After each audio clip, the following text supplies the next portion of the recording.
Bienvenidos a Daily, episodio número 27 de un podcast que falla menos que el VAR, aunque eso no es muy difícil. En el capítulo de hoy, París se quema París. Hablaremos también de Arteta, él lo sabía, fue un atraco.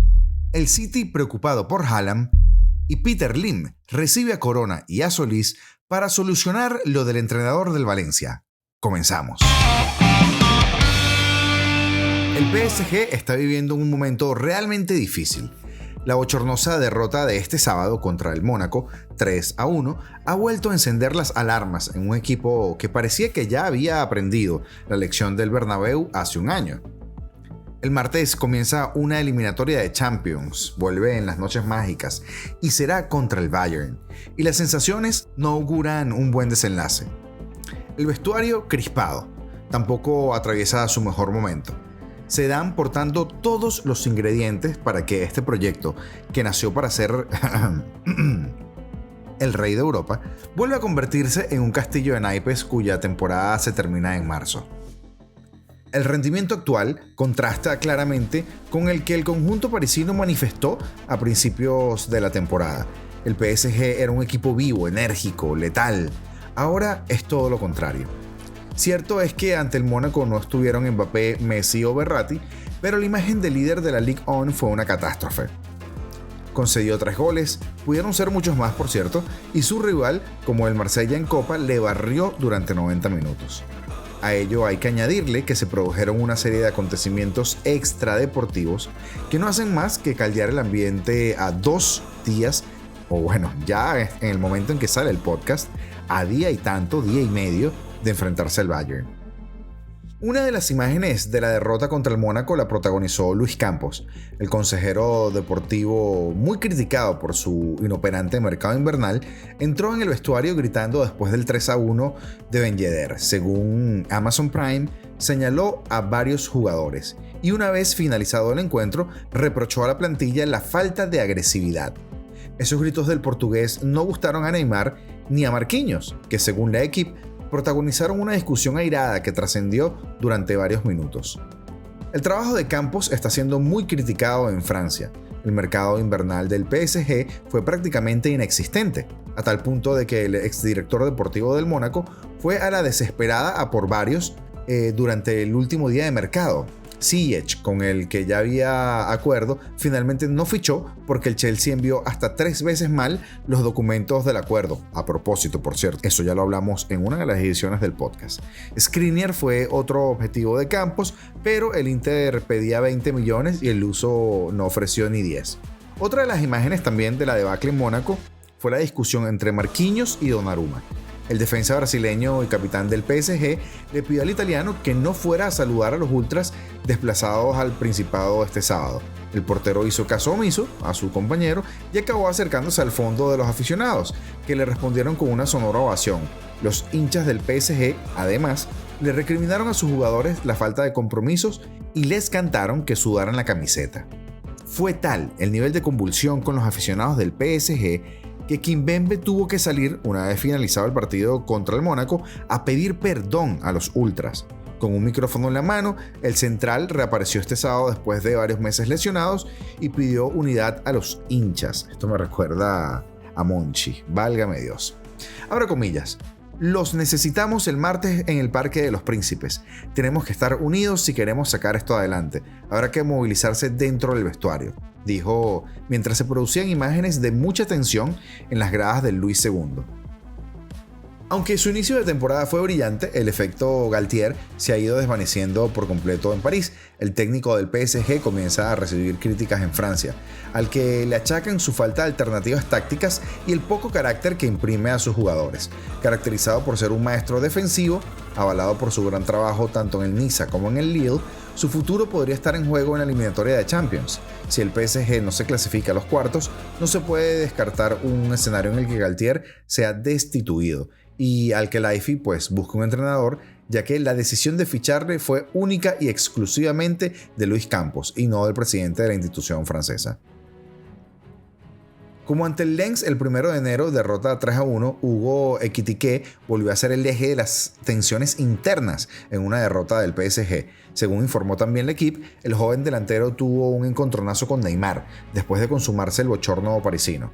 El brasileño, de forma airada, le recriminó a su compañero algunas acciones dentro del partido y ambos protagonizaron un episodio de tensión que, por suerte, no fue a mayores. Ney, sin Messi ni Mbappé, intentó tirar del carro, pero fue insuficiente contra un gran Mónaco. Además, acumuló 28 pérdidas en 90 minutos. Ahora, si algo ha adolecido el PSG durante los últimos partidos ha sido sin duda la baja de Mbappé, pero ¿quién no? ¿Qué equipo que tuviera Mbappé no estuviera resintiendo la baja por lesión? El delantero se perderá la ida de los octavos de final contra el Bayern después de sufrir de una lesión ante el Montpellier en el aductor, por lo que los problemas para Galtier se siguen acumulando. El técnico de 56 años colocó a Ekitike de 9 contra el Mónaco, pero el delantero sufrió bastante para imponerse a los centrales y no fue un complemento bueno para Neymar.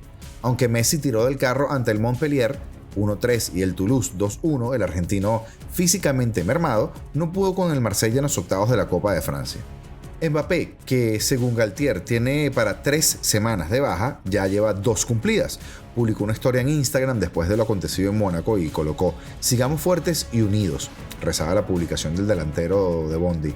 El PSG espera que para la vuelta de los octavos de Champions en Múnich el próximo 9 de marzo ya esté totalmente recuperado de sus molestias en el aductor y pueda disputar la contienda en plenas condiciones. Sabemos que es capaz de voltear cualquier partido.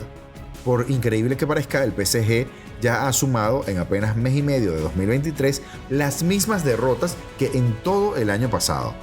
4. Los parisinos comienzan el año sucumbiendo 3-1 ante el Lens, después volvió a caer contra el Rennes por 1-0 y esta semana frente al Marsella en los octavos de Copa y contra el Mónaco en la Ligue 1. Se confirma entonces su crisis. El club se propuso a principios de temporada terminar invicto el campeonato, una estadística muy alejada de la realidad que viven ahora los pupilos de Christophe Galtier.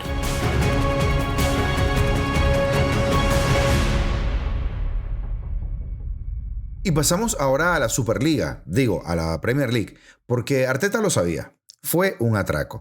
Mikel Arteta fue claro y directo nada más entrar en la sala de prensa del Emirates Stadium tras el empate cosechado ante el Brentford.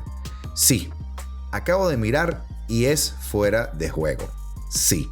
Estas fueron las palabras de Mikel. El técnico español del Arsenal hacía referencia al tanto de Ivan Toney con el que los Bees consiguieron llevarse un punto de su visita al Templo Gunner. Un punto muy importante para los de Thomas Frank, que ahora en el bache de resultados por el que pasa el equipo de Mikel Arteta, y es que con el del Brentford ya son 3 los partidos que el Arsenal encadena de manera consecutiva sin conocer la victoria. Aunque a juicio del entrenador español, un error arbitral fue lo único que impidió a los Gunners el de mantenerse a 5 puntos de ventaja con respecto al Manchester City. Abro comillas, es frustrante, pero probablemente nos darán una explicación a lo largo de la semana. Hoy no tenemos ninguna.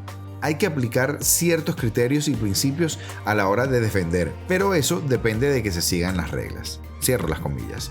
La respuesta por parte del comité arbitral inglés no se ha hecho de rogar. La PGMOL, o Professional Game Match Officials Limited, wow, vaya nombre, puede confirmar que su jefe de arbitraje, Howard Webb, se ha puesto en contacto tanto con el Arsenal como con el Brighton and Hove Albion para reconocer y explicar los errores significativos en el proceso del VAR en sus respectivos partidos de la Premier League el sábado.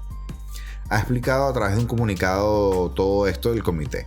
El error al que se refiere tanto Mikel Arteta como el propio colectivo arbitral es la posición de Christian Nogard previa al tanto del 1-1. Aunque en primera instancia el técnico del Arsenal habló de un bloqueo que realizaron sobre Gabriel Magalhaes al principio de la jugada, en imágenes emitidas posteriormente se ve al centrocampista noruego del Brentford situado por detrás de la saga local. Es decir, Christian Nogard estaba en fuera de juego antes del centro y posterior remate de Ivan Toney, por lo que el tanto de los Bees no tenía que haber subido al marcador. Además de hacer referencia a otro fallo acontecido por el partido entre el Crystal Palace y el Brighton, el cual culminó 1-1, la PGMOL o como queramos llamarle, concluye el comunicado informando que ambos incidentes, debido a errores humanos y relacionados con el análisis de situaciones fuera del juego, están siendo revisados a fondo por esta organización.